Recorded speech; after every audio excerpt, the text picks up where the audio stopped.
It's the top of the hour, so let's get going. I'm talking to you today about attracting abundance.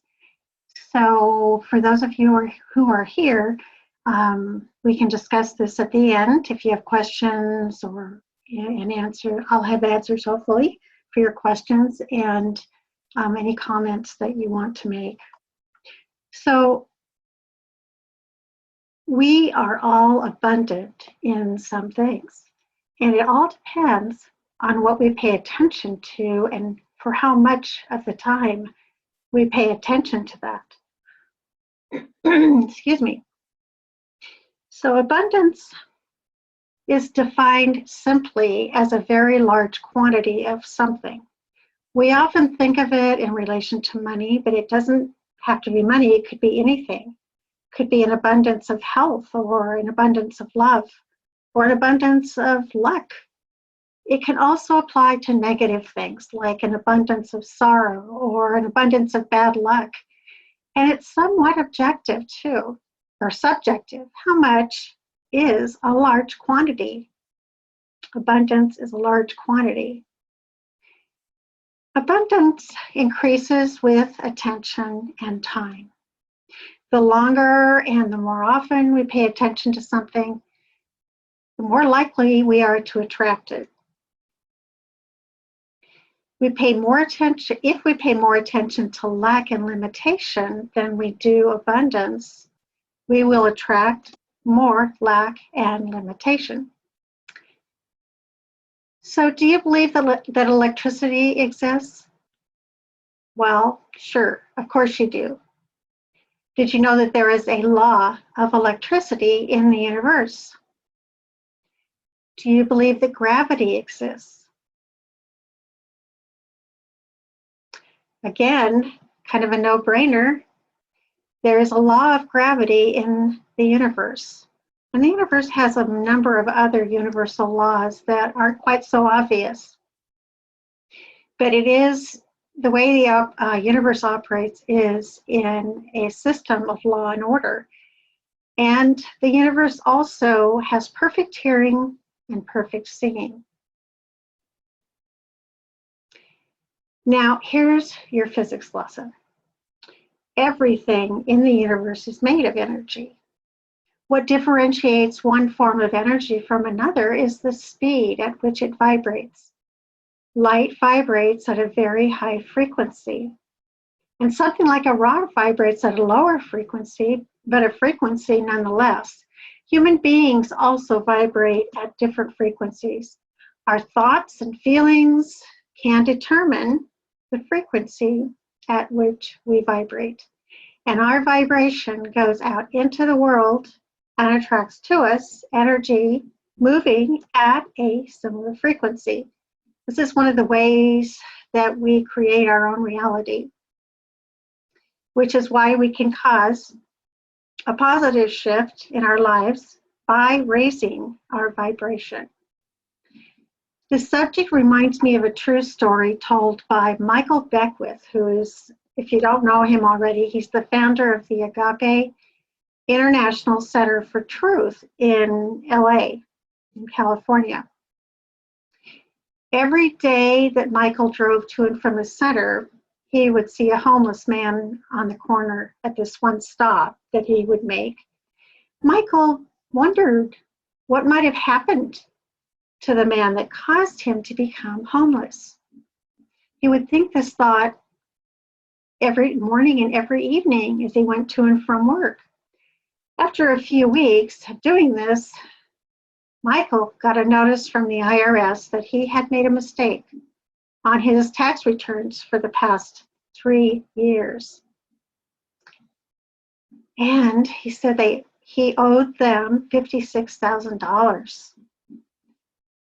At that same time, Michael discovered that there was a problem with the roof on his house, and the people who came to inspect it said the whole roof has to be replaced. That would cost $18,000.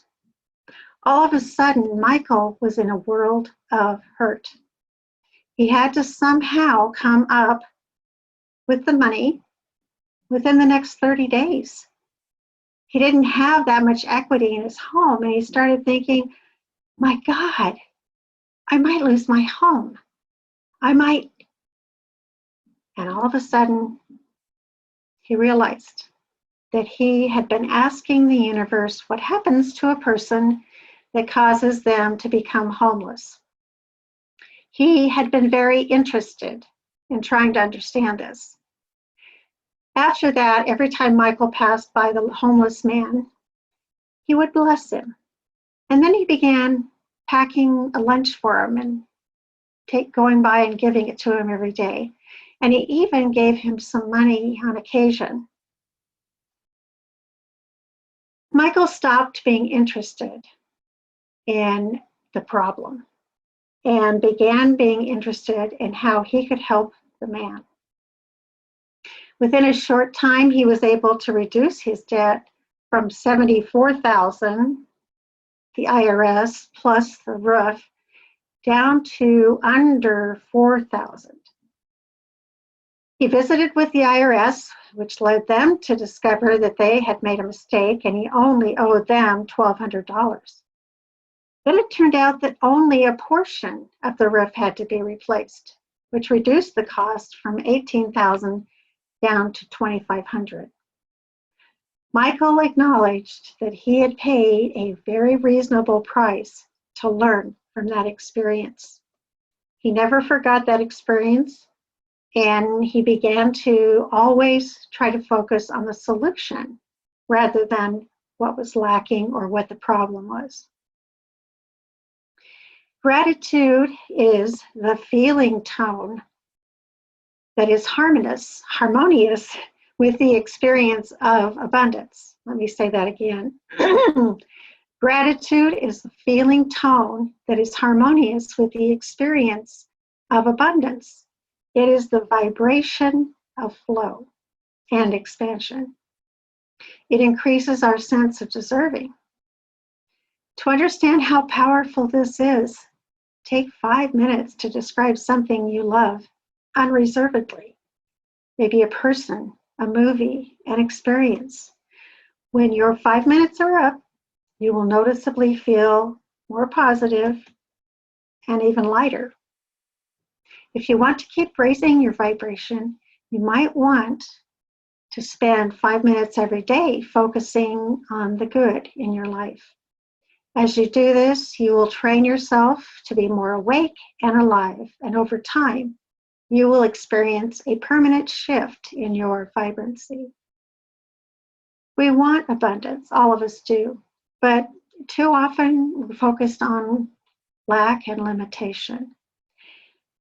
So things we tell ourselves that contribute to this lack and limitation begin with words like, I can't, I don't, I'll never be, I'm stupid, I'm too old, whatever. Notice when you do that and rephrase that statement to end with up until now. So for example, I can't be outgoing. I can't be outgoing up until now. I don't know enough about that up until now. So we can increase our abundance by being grateful every day for what we have and through expanding our giving, as Michael Beckwith did. When we expand our giving in either the financial, emotional, mental, or physical realms, we become a vibrational match for our dream, for the greater, fuller, more expanded life that we are trying to attract. Okay, I'm going to open up the lines right now, and if you want to raise your hand, I will call on you and we can go into a question and answer session. I am going to end the tape of this meeting so that if people have things they want to say that they don't necessarily want to have broadcasted, it won't be recorded. So hopefully that makes all of you feel comfortable. So let me end the recording.